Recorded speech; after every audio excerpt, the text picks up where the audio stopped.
بسم اللہ الرحمن الرحیم۔ روافظ شیطان سے زیادہ ملعون ہیں۔ تاریخ اسلام میں امام ذہبی لکھتے ہیں کہ ابو علی قومسانی صوفی فرماتے ہیں، اللہ کی بارگاہ میں رافضی شیطان سے زیادہ بری حالت میں ہیں، کیونکہ اللہ رب العزت نے شیطان کو فرمایا تجھ پر قیامت کے دن تک لعنت ہے، تو شیطان پر لعنت ایک مقررہ دن تک ہے۔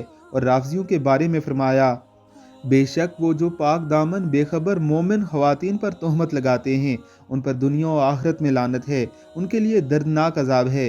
یعنی جو روافظ سیدہ عائشہ طیبہ طاہرہ رضی اللہ تعالی عنہ پر تہمت لگاتے ہیں وہ شیطان سے بدتر ہیں، کیونکہ شیطان پر لعنت قیامت تک اور ان روافظ پر ہمیشہ لعنت ہے۔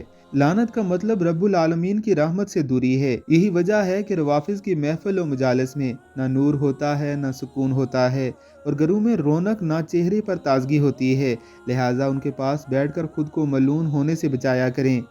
یاد رہے کہ آج بھی ایران میں مرگ بر عائشہ کے نام سے ایک پورا دن بنایا جاتا ہے، جس میں سیدہ عائشہ طیبہ طاہرہ رضی اللہ تعالی عنہ یعنی رسول اللہ صلی اللہ علیہ وسلم کو علل اعلان گالیاں دی جاتی ہیں، جس کی ویڈیوز آپ انٹرنیٹ پر خود بھی دیکھ سکتے ہیں۔